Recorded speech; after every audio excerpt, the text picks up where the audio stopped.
contextos. La voz de los protagonistas. Contacto telefónico.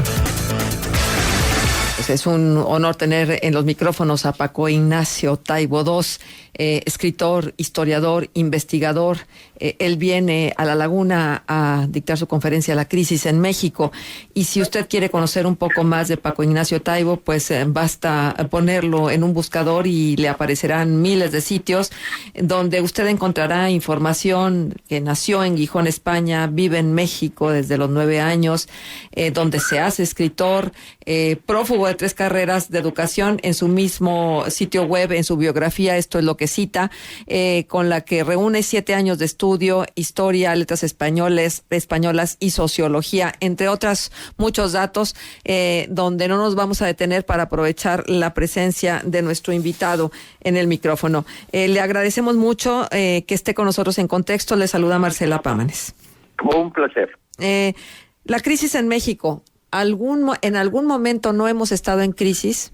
No, yo creo que es un continuo, y que además es un continuo que lleva ya demasiados años, porque hay un fondo de crisis política no resuelto que tiene que ver con la crisis de la democracia inexistente, y en esa medida pueden irse sucediendo crisis parciales, sectoriales, económicas, sociales, etcétera. Pero el contexto es este. Lo que quería era centrar un poco las conferencias que voy dando en estos 2 días en Coahuila. Quería centrarlas un poco en la ofensiva de estos últimos 20 años de un proyecto neoliberal francamente destructivo para la nación. Uh-huh. En este escenario de este continuum, en función de la crisis, ¿qué responsabilidad tenemos los ciudadanos? Porque es muy fácil decir que la crisis la originaron, la propiciaron, la generaron, la sostienen los gobiernos. Bueno, resulta muy fácil decirlo para los ciudadanos, porque los gobiernos se niegan a aceptar su responsabilidad en la crisis. Entonces creo que es el inverso. Creo que los últimos gobiernos de este país han simulado, disimulado, mentido, engañado, que la génesis del proyecto no funciona y que tiene unos costos antidemocráticos y sociales muy altos, y se niegan a aceptar esta verdad que para todos los ciudadanos es evidente. Entonces yo diría al revés de como lo dijiste.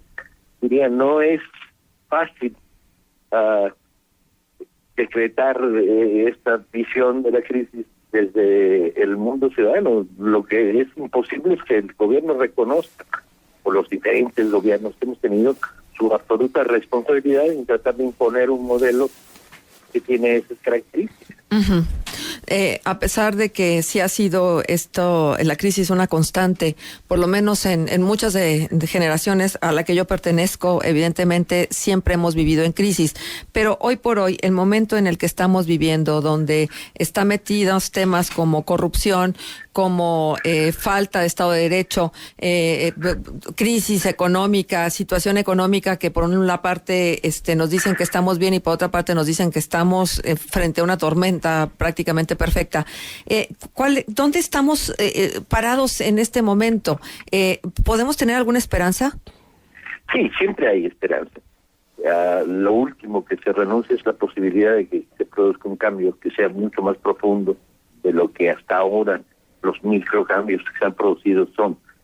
Pero la crisis actual tiene una serie de componentes muy peligrosos. Por un lado, desde que se decretó la guerra contra el narco, la sensación es que no solo se avanza en descriminalizar el país, sino que se mantiene, se sostiene y no resuelve.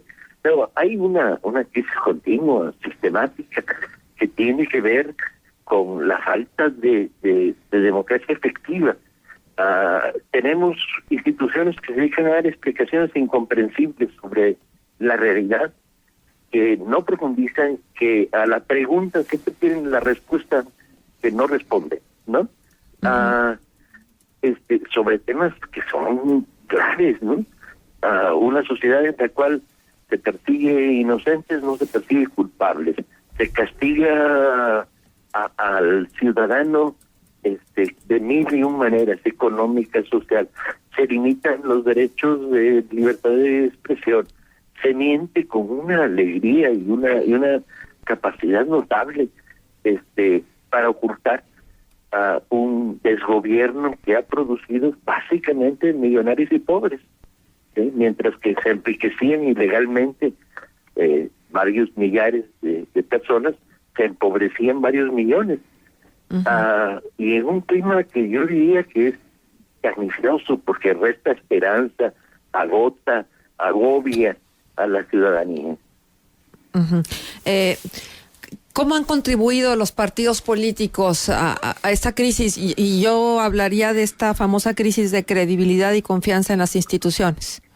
Pues básicamente yo creo que cada partido tiene su historia y cada historia tiene sus momentos.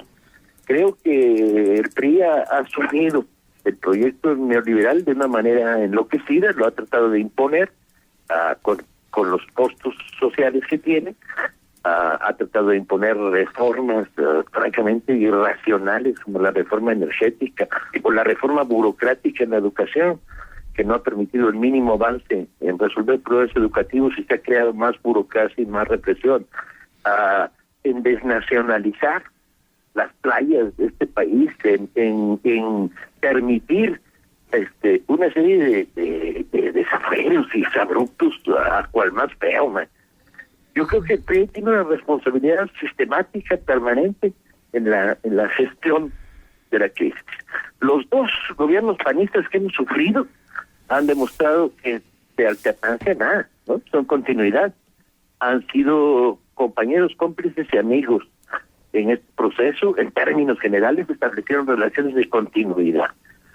La responsabilidad del PRD es haber dejado de ser lo que fue en origen, de un partido de izquierda crítico que enarbolaba banderas contra la corrupción y de moralización y nacionalismo, ha vuelto, la tercera pata de la mesa.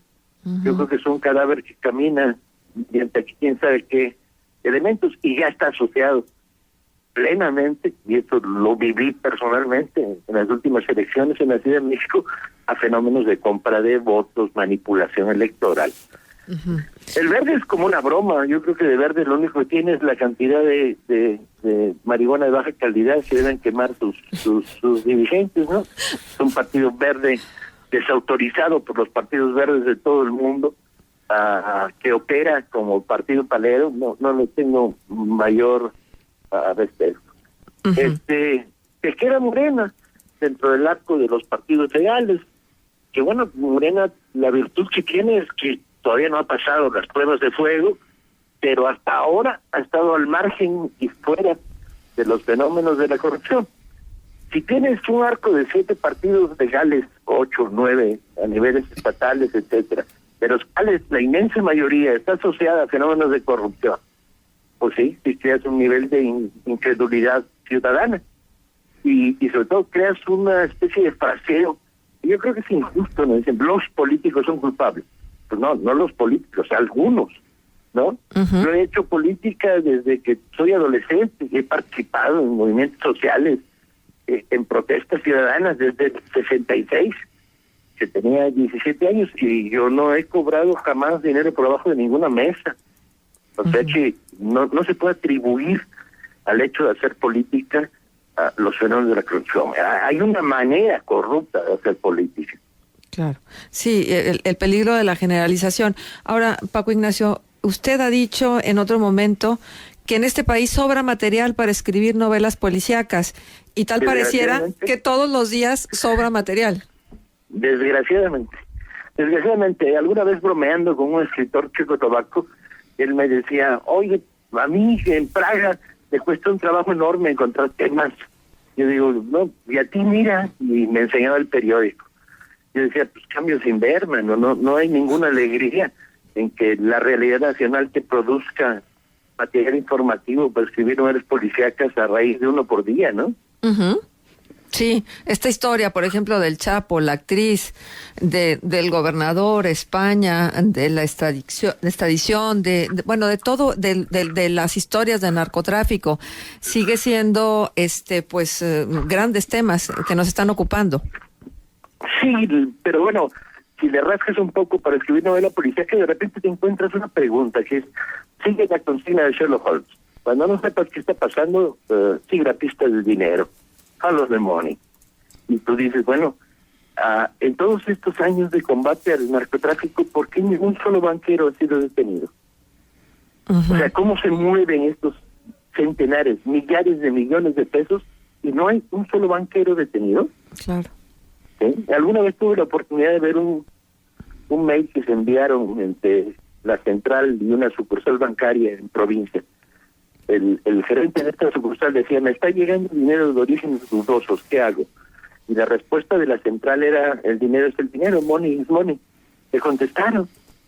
Imagínate, estás hablando de la gerencia de un banco nacional diciendo, no, tú tranquilo, money is money, ¿no? ¿Dónde están? Nunca ha habido una investigación medianamente seria sobre malversación y el dinero detrás de la corrupción y el narcotráfico. Pues bueno, ahí tienes una novela.